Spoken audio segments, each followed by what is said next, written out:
Il y a ce que l'on voit en surface, les sourires éclatants et les mélodies entêtantes, et puis il y a le chaos intérieur, ce vacarme sourd que tout le monde ignore et qui pourtant finit toujours par refaire surface. Bienvenue dans ce nouveau récit où nous plongeons au cœur des destins brisés et des renaissances spectaculaires. Aujourd'hui, nous ouvrons les pages secrètes de l'existence de l'une des artistes les plus adulées, mais aussi les plus écorchées de la scène française. Fermez les yeux et imaginez un instant une femme qui avait le monde à ses pieds. Une beauté solaire, un génie musical brut et une idylle romantique qui faisait soupirer d'envie toute une génération de spectateurs. Pourtant, un matin fatidique de l'année 1973, cette même icône prononce une phrase d'une banalité terrifiante, une phrase qui allait pourtant changer le cours de l'histoire de la musique « Je descends acheter des cigarettes ». Elle referme doucement la porte derrière elle sans un tremblement et ne reviendra jamais. Ce geste n'est pas le premier chapitre d'un polar noir, mais bien l'acte fondateur de la tragédie intime et bouleversante de Véronique Sanson. Aujourd'hui, alors qu'elle entame sa 77e année, en 2026, celle que la France entière surnomme la drôle de vie, porte les stigmates de ses batailles, passées gravées sur son visage, comme autant de lignes de vie. Sa voix jadis cristalline s'est muée en un timbre rocailleux, profond et vibrant. Elle ne chante plus simplement la passion amoureuse. Elle hurle la survie, témoignant de décennies de lutte acharnée contre ses propres démons. Le grand public a l'image de Véronique installée derrière son piano, cette guerrière à la chevelure blonde, secouant sa mèche rebelle, chantant la liberté avec une fureur de vivre. Mais qui, dans la salle, écoutait vraiment la détresse cachée entre les notes? Sous les projecteurs aveuglants de l'Olympia, qui devinaient les cicatrices invisibles lacérant son âme. Comment une telle idole peut-elle se sentir une fois le rideau tombé, comme une prisonnière condamnée à la solitude dans sa propre existence? Désormais, le temps de la fuite est révolu. Véronique a décidé de faire face. Elle s'assoit, plante son regard dans le nôtre et brise enfin la loi du silence, cette omerta qui a protégé ses années les plus ténébreuses. Elle est prête à nommer ceux et ceux qui l'ont précipitée au bord du gouffre émotionnel. Elle ne cherche pas de coupables imaginaires. Elle désigne 3 ombres bien réelles, 3 fléaux tangibles qui ont failli avoir raison de sa vie et de son talent.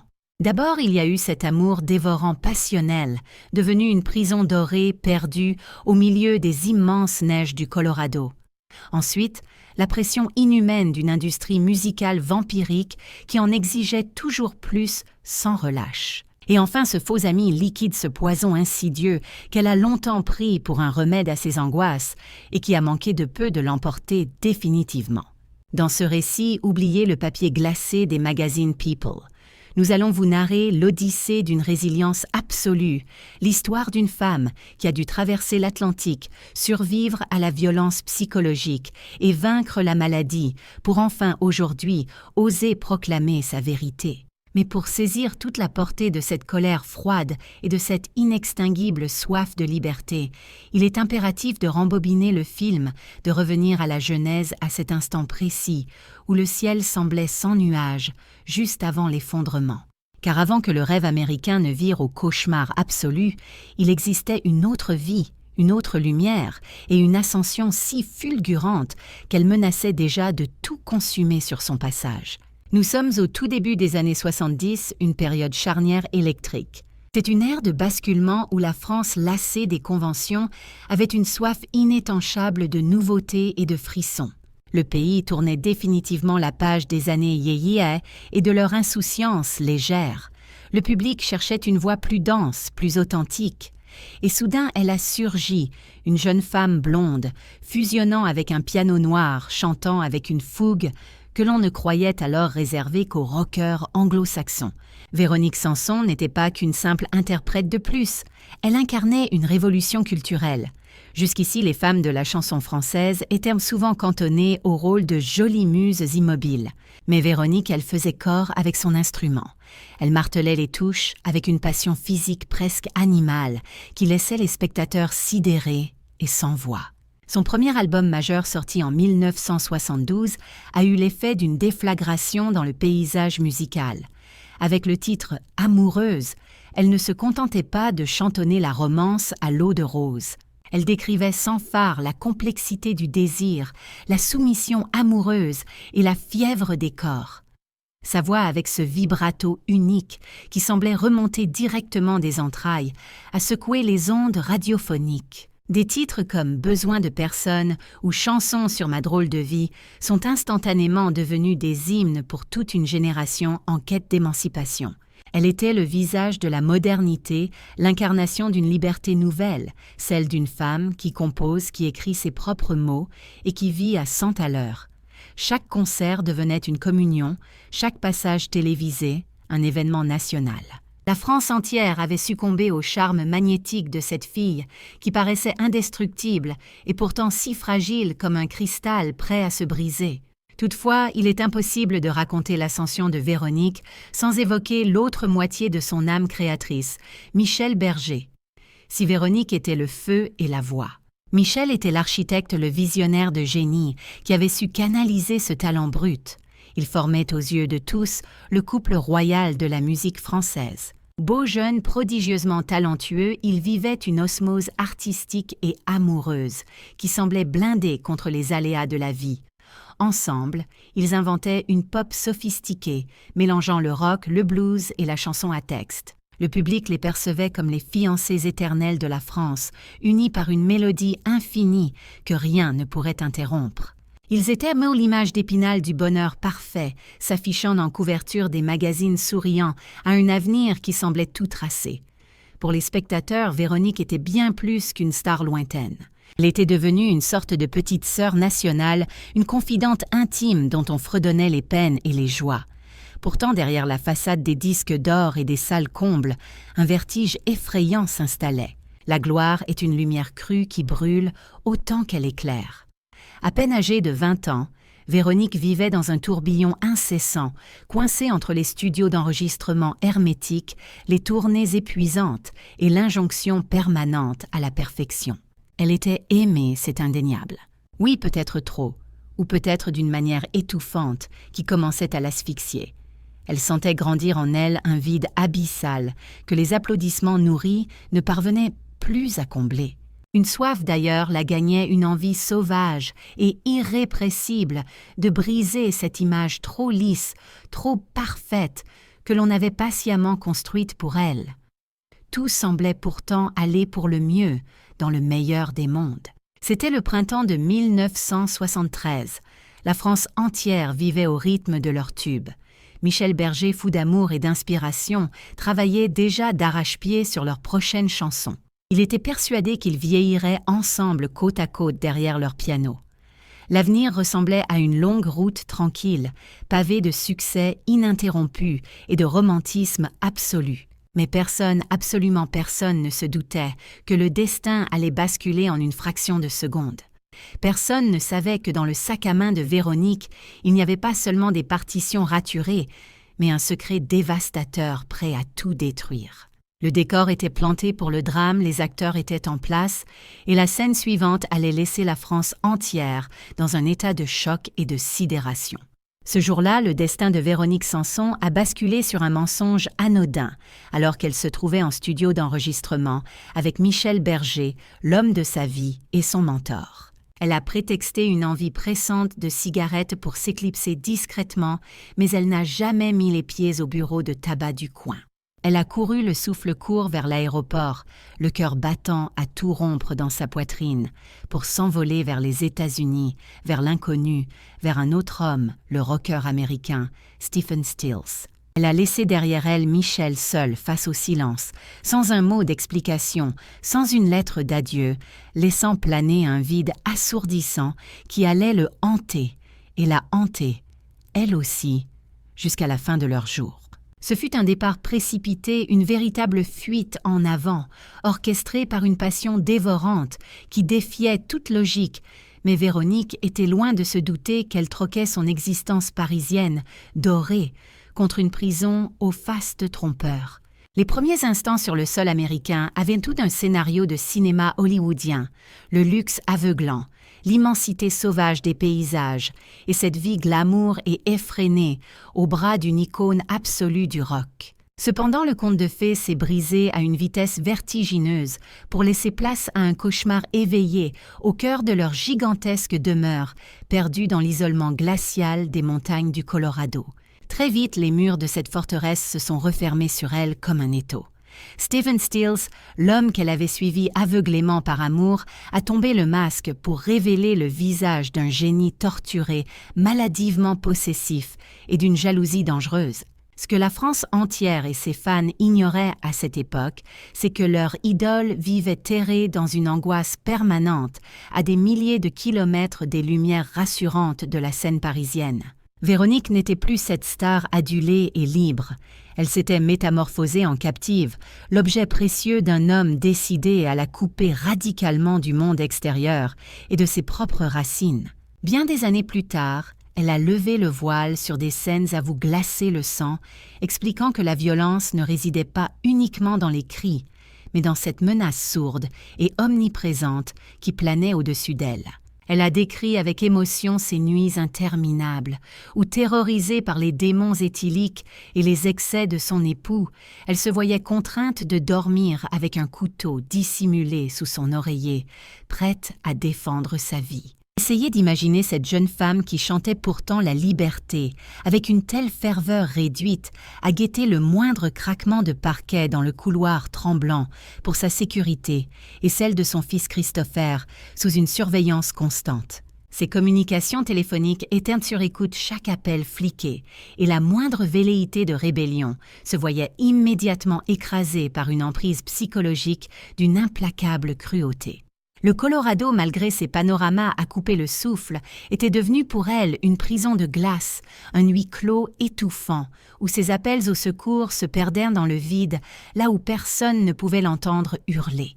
Et pourtant, c'est paradoxalement au cœur de cette douleur viscérale que son art a trouvé une puissance inédite, une force créatrice brute. C'est en étant brisée de l'intérieur qu'elle a enfanté certains de ses chefs-d'œuvre absolus, notamment l'album culte Le Maudit, né de ses larmes et de sa solitude. Chaque accord, chaque rime composée durant cette période sombre transpire sa souffrance et résonne comme un appel à l'aide désespérée vers une France qui lui manquait cruellement.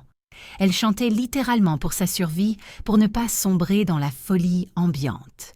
Elle lançait de véritables bouteilles à la mer, des messages codés, traversant l'Atlantique, dans l'espoir infime que quelqu'un quelque part déchiffrerait sa détresse et comprendrait qu'elle nageait en plein désespoir, qu'elle regrettait amèrement sa fuite et qu'elle payait le prix du sang pour cette trahison amoureuse.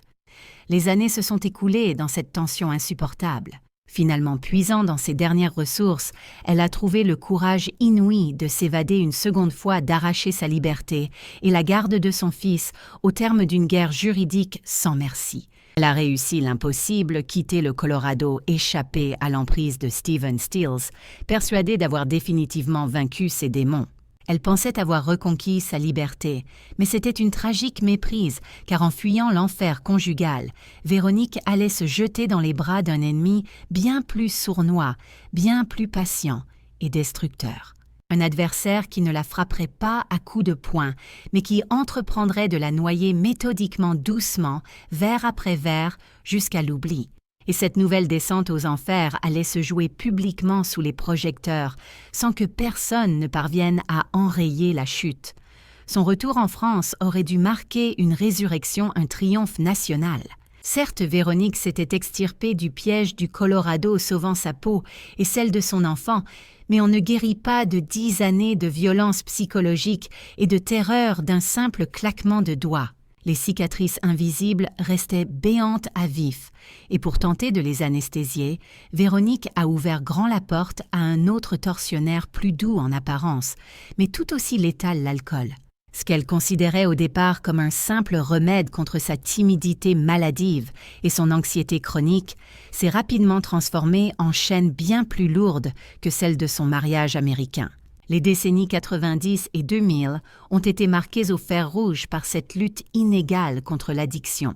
Le coup de grâce terrible est tombé en 1992 avec la mort brutale de Michel Berger, son âme sœur musicale.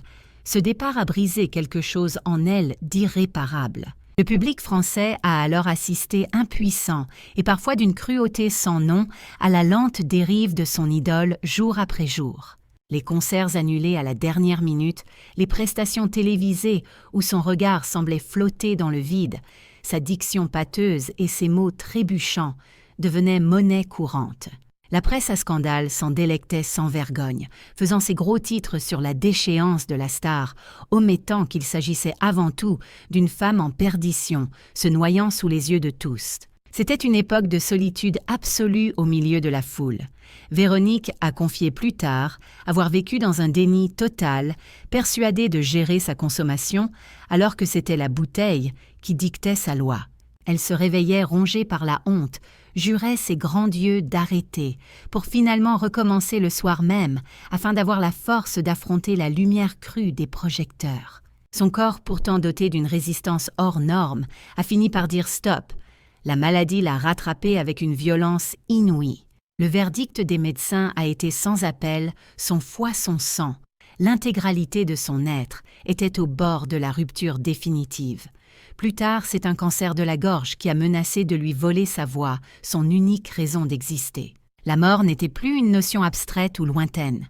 Elle s'était invitée au bord de son lit, attendant patiemment son heure. Mais le plus tragique dans cette histoire n'était pas la maladie physique, c'était le silence assourdissant de son entourage dans cette industrie du spectacle impitoyable. Tant que l'artiste génère du profit, on ferme les yeux sur ses démons intérieurs, pire on lui tend un verre pour qu'elle trouve le courage de monter sur scène. On la maintient debout artificiellement, juste le temps d'une chanson, pour mieux la laisser s'effondrer une fois le rideau retombé. Véronique s'est sentie abandonnée, utilisée réduite à une simple machine à tubes que l'on presse jusqu'à la dernière goutte. Elle a touché le fond seule, face à ces fantômes dans l'anonymat froid d'une chambre d'hôpital où les applaudissements ne résonnaient plus. C'est précisément là, dans ce silence de mort, qu'elle a dû faire face à un choix impossible, se laisser emporter définitivement par la nuit ou se relever une dernière fois. Tout le monde la croyait finie enterrée. Tout le monde pensait que l'histoire de Véronique Sanson s'achèverait tristement dans la rubrique nécrologique d'un journal du matin. Mais ils avaient oublié un détail capital. Cette femme est une survivante, une guerrière. Et lorsqu'elle a décidé de se battre, elle n'a pas seulement choisi de vivre, elle a choisi de parler. De tout dire sans filtre et sa revanche allait être éclatante. Le temps de la honte et du silence était révolu. Aujourd'hui, alors qu'elle approche de ses 77 ans, en 2026, Véronique Sanson a décidé que son héritage ne serait pas celui d'une victime, mais celui d'une combattante invaincue. C'est lors d'une confession publique bouleversante face à ses caméras qui l'ont scrutée toute sa vie qu'elle a choisi de faire sauter les derniers verrous de sa mémoire, assise le dos droit, la voix rocailleuse, mais plus assurée que jamais. Elle a ouvert son livre noir pour de bon. Elle n'était plus la jeune fille fuyant pour des cigarettes, ni la star déchue titubant sur scène, mais une femme libre ayant traversé les flammes. C'était l'heure de la résurrection, le moment fatidique où une femme décide de reprendre les rênes de son destin, en pointant du doigt, avec une précision chirurgicale, les artisans de sa propre destruction. Le premier masque à tomber sous la lumière crue des projecteurs de la vérité fut celui de son tourmenteur venu d'outre-Atlantique. Avec une verve acérée coupante comme du verre brisé, elle a levé le voile sur le cauchemar glacé qu'elle a vécu dans les montagnes du Colorado. Elle a fracassé l'image d'Épinal du couple rock légendaire et glamour pour exposer la crasse réalité, celle d'un homme rongé par ses démons qui cherchait méthodiquement à l'effacer de la surface de la terre. Il m'a aimé comme on chérit un trophée en verrouillant la porte à double tour pour mieux me posséder. A-t-elle murmuré, trouvant enfin la force de détailler l'arsenal, de la peur, les menaces constantes, les armes à feu et cette terreur psychologique qui vous glace les os. Ce faisant, elle n'a pas seulement purgé sa propre conscience, elle s'est érigée en porte-étendard pour ces milliers de femmes anonymes qui, comme elle, étouffent sous la violence feutrée des beaux quartiers et des villas cossues. Le pardon a été refusé catégoriquement à celui qui lui a dérobé 10 années précieuses de sa jeunesse flamboyante. Pourtant, sa colère sacrée ne s'est pas contentée de cette seule cible. Véronique a braqué les projecteurs sur un monstre bien plus tentaculaire, l'industrie du spectacle elle-même. Elle a fustigé l'omerta et le silence complice d'un système qui l'a regardé couler à pic, sans jamais esquisser le moindre geste de sauvetage. Son accusation a visé les producteurs avides et les entourages parasites, tous ceux qui préféraient mieux la pousser sur scène ivre de douleur et d'alcool, pourvu que la machine à cash tourne plutôt que de lui offrir l'aide médicale dont elle avait désespérément besoin. Vous m'avez regardé me consumer à petit feu sous les projecteurs et vous avez applaudi à tout rompre, semble-t-elle hurler au visage de ce monde impitoyable et superficiel. C'était un procès verbal sans concession, dressé contre cette machine à broyer les âmes sensibles, rappelant brutalement que derrière la star intouchable se cachait un être humain en perdition que personne n'a daigné protéger.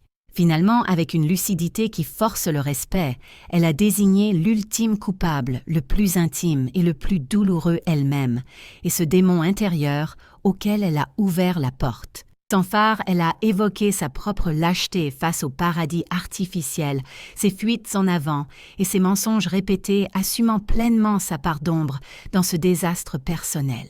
En confessant qu'elle avait été son propre bourreau, elle a paradoxalement trouvé le chemin de la rédemption. Loin d'être un aveu de faiblesse, c'était la démonstration éclatante d'une force de caractère absolue.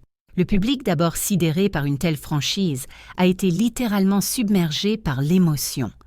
On avait dépassé le stade du voyeurisme malsain pour assister à une véritable leçon de courage et d'humanité. La France entière a retenu son souffle devant ce spectacle de vérité. En libérant sa parole, Véronique n'a pas seulement vidé son sac, elle a entrepris de recoller patiemment les morceaux épars de son âme brisée. Par une alchimie dont elle seule a le secret, elle a métamorphosé ses cicatrices profondes en décorations de guerre. Elle a prouvé au monde qu'aucun enfer n'est éternel, pour peu qu'on ait l'audace de fixer le diable dans le blanc des yeux et de lui lancer « Tu ne m'as pas eu ». Elle est toujours debout fière, et son silence brisé résonne désormais avec plus de fracas que ses plus grands tubes. Au bout du compte, quelle leçon devons-nous tirer du destin tourmenté et romanesque de la grande Véronique Sanson? Son histoire transcende largement les frontières de la discographie ou des colonnes de la presse à scandale. C'est un rappel cinglant que derrière l'icône glacée derrière les paillettes et les mélodies qui ont bercé nos vies, bat souvent un cœur qui saigne dans l'indifférence générale. Véronique n'est pas simplement une vedette qui a survécu à ses excès nocturnes ou à ses passions amoureuses dévastatrices. Elle incarne le symbole universel d'une résilience farouche. Elle demeure la preuve vivante que l'on peut revenir de l'exil américain, survivre à la violence conjugale et frôler la mort de près pour finalement rester digne et verticale. Aujourd'hui, en 2026, lorsqu'elle prend place devant son piano noir, ses mains tremblent peut-être davantage qu'autrefois, mais sa puissance intérieure reste, elle, inaltérable. Elle ne joue plus pour décrocher la première place au hit-parade ou pour séduire un public conquis d'avance. Elle joue pour hurler au monde qu'elle est bien vivante. Elle a triomphé des 3 ombres qui juraient sa perte la tyrannie étouffante d'un mari jaloux, l'indifférence cruelle d'un système industriel sans âme et les pièges mortels de l'addiction chimique. Mais son parcours nous renvoie, à nous, spectateurs, une interrogation profondément inconfortable. Combien d'autres artistes de génie n'ont pas eu sa baraka? Sommes-nous réellement prêts à entendre nos idoles quand elles appellent au secours ou préférons-nous consommer leur image parfaite sur papier glacé jusqu'à l'inévitable rupture? La voix de Véronique a mué, c'est indéniable. Elle est devenue plus rauque, plus grave, chargée d'histoire. Elle porte les stigmates de ses batailles passées comme des décorations invisibles. Et c'est sans doute maintenant qu'elle atteint le sommet de sa beauté, car elle rayonne d'une authenticité totale. Elle n'a pas brisé la loi du silence pour mendier de la pitié ou une absolution, mais pour reprendre la place qui lui revient de droit au panthéon de la chanson. Elle nous enseigne magistralement que la victoire ultime ne consiste pas à ne jamais chuter, mais à se relever une fois de plus que les autres, à dévisager ses démons sans ciller et à continuer de chanter coûte que coûte. Alors la prochaine fois que les premières notes de Amoureuse ou de Rien que de l'eau effleureront vos oreilles, ne vous contentez pas d'apprécier la mélodie. Tendez l'oreille pour percevoir le souffle vital d'une femme qui a traversé les cercles de l'enfer pour nous en rapporter un éclat de lumière.